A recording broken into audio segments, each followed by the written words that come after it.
जय जोहार और राम राम संगवारी हो। मोर नाम है अभिजीत। अब आप मन देखत हो छत्तीसगढ़ के प्रादेशिक समाचार के एक नवा वीडियो, एक नवा कड़ी मत। आज के जो वीडियो है वहाँ आपको अंदर छत्तीसगढ़ के जो 20 बड़ी खबर निकल कर सामने आते ओला आप मतलब बताओ। साथ ही साथ जो जितना भी बड़ी खबर निकल कर सामने आते ओला आपको रूबरू करवाओ। तो बने थे वीडियो के शांत तक। वही अगर आपने हमारे चैनल को अभी तक से सब्सक्राइब नहीं किया है तो चैनल को तुरंत से सब्सक्राइब कीजिए। उसके बाद बेल आइकन को दबाकर ऑल नोटिफिकेशन को जरूर से ऑन कर लिए ताकि ऐसी न्यूज़ हम आप तक प्रतिदिन पहुँचाते रहें। सबसे पहली बड़ी खबर से शुरुआत करते हैं, जहाँ आपको बता दें कि प्रदेश में अब 105 कोरोना के नए मरीज मिले, तो वहीं आंकड़ा अब 1500 के पार पहुंच चुका है। तो वहीं रायपुर में 15 की रिपोर्ट पॉजिटिव बताई गई है। दरअसल आपको बताया कि प्रदेश में 3.5 महीनों में लगभग 1,01,0554 सैंपलों की जांच हो चुकी है, जिनमें से अब तक यानी कि 595 लोग स्वस्थ हो चुके हैं जो कोरोना पॉजिटिव थे वो, जबकि एक्टिव केसों की संख्या फिलहाल 1043 बताई जा रही है। दोस्तों आपको बता दें कि प्रदेश में शनिवार तक रायपुर में 15 समेत कोरोना के 105 नए मरीज मिले हैं प्रदेश में। तो वहीं इनमें कोरबा, राजनांदगांव व बलौदाबाजार से क्रमशः 13-13, तो वहीं बेमेतरा से 11, दुर्ग से 9, महासमुंद व बिलासपुर से 8-8, तो वहीं कवर्धा से 5, जबकि जांजगीर चांपा व बलरामपुर से 3-3 और दंतेवाड़ा से 2, जबकि कोरिया व धमतरी से 1-1 मरीज शामिल है। तो कुल मिलाकर 105 नए मरीज मिले हैं पिछले 24 घंटे में। तो वहीं अगली बड़ी खबर में आपको बता दें कि बिलासपुर रायगढ़ तक पहुंचा मानसून, तो वही जल्द ही पूरे प्रदेश में हो जाएगा सक्रिय। जी आपको बताया कि राजधानी रायपुर में सक्रिय मानसून शनिवार को आगे बढ़ते हुए बिलासपुर, जांजगीर चांपा और रायगढ़ के कुछ हिस्सों तक पहुंच गया, जबकि इन इलाकों में बारिश भी शुरू हो गई है। दरअसल उत्तरी छत्तीसगढ़ के जिन हिस्सों में मानसून अभी नहीं पहुंचा है वहां भी प्री मानसून की वर्षा होने लगी है। अगले 1-2 दिन में पूरा छत्तीसगढ़ दक्षिण पश्चिम हवा के प्रभाव में रहेगा और साथ ही साथ पूरे मानसून के चक्र में भी आने वाला है। दरअसल इसी के साथ अगली बड़ी खबर में आपको बता दें कि छत्तीसगढ़ में हो सकता है बड़ा नक्सली हमला, क्योंकि केंद्रीय गृह मंत्रालय ने इसके लिए अलर्ट जारी किया गया है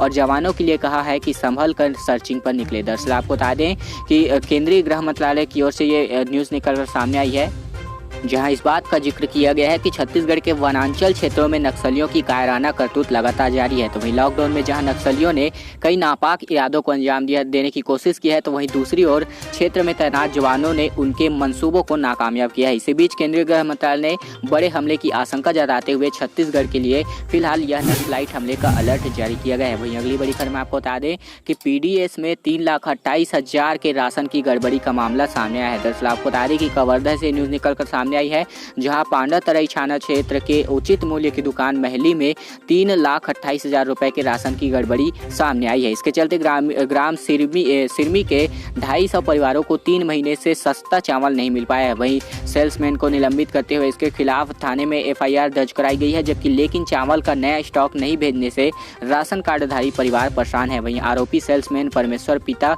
बरनवाली धुर्वे को, जो ग्राम कबरटोला थाना बोरला का रहने वाला है, उसके खिलाफ जो FIR है वो दर्ज कर दी गई है। वहीं अगली बड़ी खबर में आपको बता दें, अगली बड़ी खबर में चलने से पहले चैनल को सब्सक्राइब कीजिए, उसके बाद बेल आइकन को दबाकर ऑल नोटिफिकेशन को जरूर ऑन कर लीजिए ताकि ऐसी न्यूज़ हम आप तक रोज डेली पहुंचाते रहें छत्तीसगढ़ के प्रादेशिक समाचार। वहीं अगली बड़ी खबर में आपको बता दें कि पहली बार बांधों में 70% पानी, तो वहीं 100 मिलीमीटर बारिश से सिर्फ 100 मिलीमीटर सिर्फ बारिश से छलक जाएंगे बांध, जबकि 30 गाँवों में इसके लिए अलर्ट जारी किया गया है। आपको बता दें कि वैज्ञानिक बोले 2-3 दिन में पहुंचेगा मानसून सरगुजा में, जबकि पूरे छत्तीसगढ़ में धीरे धीरे यह सक्रिय होने लगा है। जबकि बारिश के कारण जिले के अधिकांश जलाशय और बांधों में 70% से अधिक पानी भरा हुआ है, जबकि पिछले 2 सालों में यह स्तर 50% से ही कम रहा है। जबकि अधिकांश बांध में 30 से 40 साल ही पुराने हैं और पहली बार ऐसी स्थिति बनी है कि गर्मियों में भी बांध में इतना अधिक पानी भरा हुआ है। इस कारण बारिश के मौसम में जिले के 25% खेतों में जलभराव की स्थिति और 50 से अधिक गाँवों में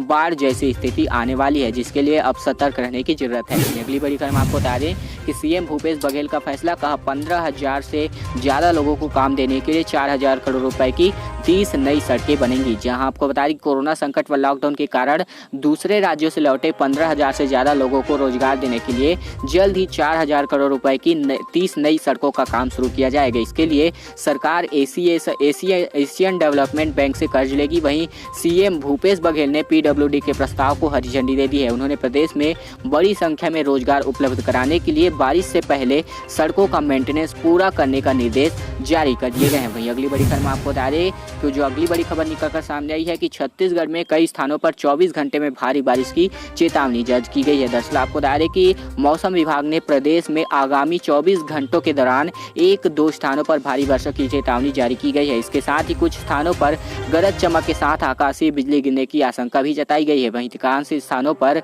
हल्की से मध्यम वर्षा होने अथवा गरज चमक के साथ बौछारें पड़ने की संभावना जताई गई है। जबकि मौसम वैज्ञानिकों के अनुसार दक्षिण पूर्वी मानसून बस्तर और रायपुर से होते हुए बिलासपुर संभाग में प्रवेश कर गया है। मैं बिलासपुर संभाग में ही रहता हूं और यहां पर भी जो मानसून है वो प्रवेश कर चुका है। दरअसल आपको बता दें कि मानसून के दस्तक के साथ ही राजधानी रायपुर सहित प्रदेश के विभिन्न हिस्सों में बीते 24 घंटे में अनेक स्थानों पर हल्की से मध्यम वर्षा हुई। जबकि राजनांदगांव जिले के अंबागढ़ चौकी क्षेत्र में नाले के उफान पर होने की खबर सामने आई है। वहीं अगली बड़ी खबर में आपको बता दें कि अवधि पूरी कर क्वारंटीन सेंटर से बाहर निकले 32,000 प्रवासी। जी हां, आपको बता दें कि लॉकडाउन के बाद जिले के लगभग 36,000 दूसरे राज्यों में फंसे हुए थे जो प्रवासी मजदूर थे वे, जबकि उनकी वापसी की अनुमति मिलने के बाद ये गांव लौटे और सीधे क्वारंटीन हो गए थे। जिसके बाद जिला प्रशासन की ओर से पंचायतों की मदद से बाहर से आए मजदूरों को और अन्य लोगों को स्कूल भवन या फिर सरकारी भवनों में क्वारंटीन कर दिया गया था। जबकि आपको बता दें कि राजनांदगांव जिले से खबर आई है कि जिले में 2045 क्वारंटीन सेंटर बनाए गए थे। इनमें से अब तक लगभग 32,000 मजदूर क्वारंटीन अवधि को पूरा करने के बाद घर लौट चुके हैं। जो अच्छी खबर और राहत वाली खबर बताई जा रही है कि ये लोग सही सलामत है। दरअसल अगली बड़ी खबर में आपको बता दें कि बागो बांध और हसदेव बैराज से पानी छोड़े जाने की संभावना, तो वही दर्जनों गांव डूबेंगे और बाढ़ का अलर्ट भी जारी किया गया है। इससे पहले आपको बता दें कि आपने हमें इंस्टाग्राम और ट्विटर पर फॉलो नहीं किया है तो हमारे यूजर नेम है, हम फ्लैश भी कर रहे हैं और नीचे लिख भी रहे हैं। हमारे यूजर नेम है @अभिजीत_सोनी, जहां पर आप हमें फॉलो कर सकते हैं और ये सभी जानकारियां प्रतिदिन वहां भी पा सकते हैं। दरअसल आपको बता दें कि आप हमें इंस्टाग्राम और ट्विटर पर जरूर फॉलो कीजिए, वहां भी ये जानकारियां आपको मिलती रहेंगी। हमारा यूजर नेम जैसा कि हम आपको शो कर रहे हैं @अभिजीत_सोनी, और जैसा कि आप सभी यहाँ पर देख सकते हैं नीचे लिंक भी दिया हुआ है वीडियो के डिस्क्रिप्शन में, तो वहाँ जाकर भी आप हमें फॉलो कर सकते हैं।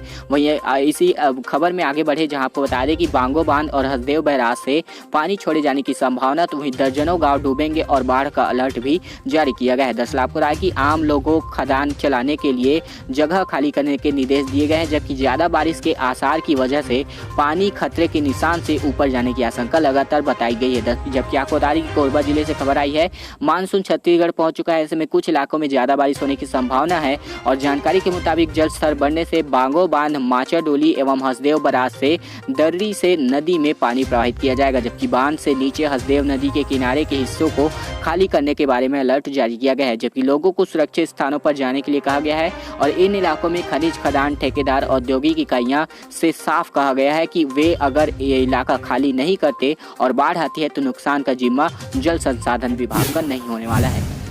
तो वहीं अगली बड़ी खबर लिए चले जहां आपको बताया कि बाजार पूरी तरह से शुरू, जबकि 15 जुलाई से सरकारी इंग्लिश मीडियम स्कूल की वर्चुअल क्लासेस लगेंगी और साथ ही साथ जांजगीर चांपा में एक नया कोविड अस्पताल तैयार। जी आपको बताया कि प्रदेश में अब सप्ताह के 7 दिन दुकान खोलने की शुरुआत की गई है, जबकि मई माह में हफ्ते में 2 दिन टोटल लॉकडाउन किया जा रहा था, जो अब घटाकर पूरे सभी दिन यानी कि जो दुकानदार हैं, व्यापारीगण हैं, वे अपना दुकान चला सकते हैं। जबकि सरकार का जोर आर्थिक गतिविधियों को चालू करने पर है और हर दिन कोरोना संक्रमण के दर्जनों नए मामले भी सामने आ रहे हैं।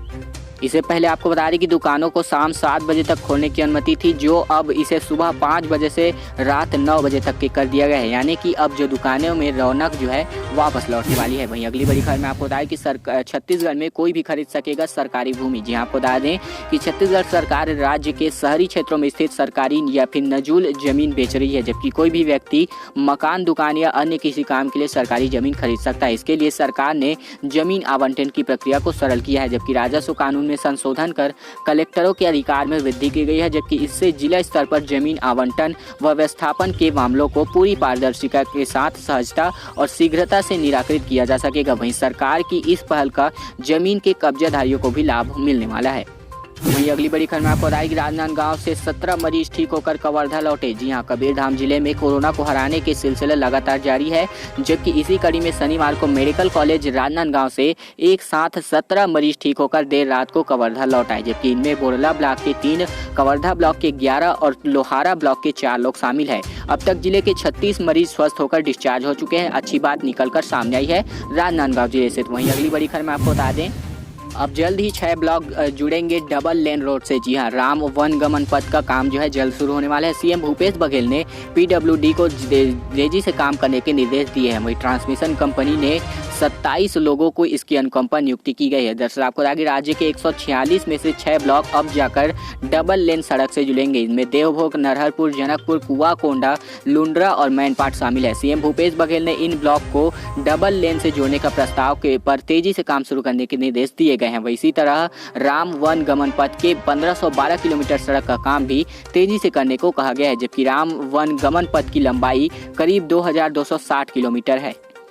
तो भाई अगली बड़ी खबर में आपको बता दें कि अब मरीज को कपड़े, मास्क, साबुन खुद लाना होगा। कोविड अस्पताल, जी आपको बता दें कि कोरोना मरीज की बढ़ती संख्या के बाद स्वास्थ्य विभाग की नई चेकलिस्ट जारी की गई है, जिसमें यह साफ स्पष्ट कर दिया गया है कि अब मरीज को खुद के कपड़े, मास्क व साबुन खुद लाना होगा अस्पताल में।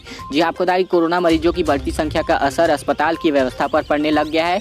पहले अस्पताल प्रबंधन दैनिक उपयोग में आने वाली सभी सामान उपलब्ध करा रहे थे, लेकिन अब ऐसा नहीं होने वाला है, क्योंकि अब यह जो मरीजों के कंधे पर डाल दिया गया है। अब कोरोना मरीजों को अस्पताल में भर्ती होने के समय ही ये सभी सामग्रियां अपने साथ ही लानी होगी। तो वहीं अगली बड़ी खबर में आपको बताएगी, 2 दलों में बटे हाथी, चंदा के साथ पहुंचे 7 साथी। तो वही बाग डोगरी में केले के बाड़ी बर्बाद किया। जी आपको बता दें कि बस्ती में हाथियों ने दीवार गिराने की कोशिश की, जबकि मसाल जलाने पर वे लोग भाग गए। दरअसल आपको बताएं कि कांकेर या नरहरपुर से न्यूज निकलकर सामने आई है, जहाँ पिछले 5 दिनों से कांकेर जिले की सीमा से 5 किलोमीटर दूर धमतरी जिले के गंगरेल डैम के डूबान क्षेत्र में मौजूद 21 हाथी अब 2 दलों में बंट गए हैं। दल का नेतृत्व कर रही चंदा समेत कुल 8 हाथियों का दल अलग होकर 12 जून की रात कांकेर जिले के नरहरपुर विकासखंड में प्रवेश कर गया है।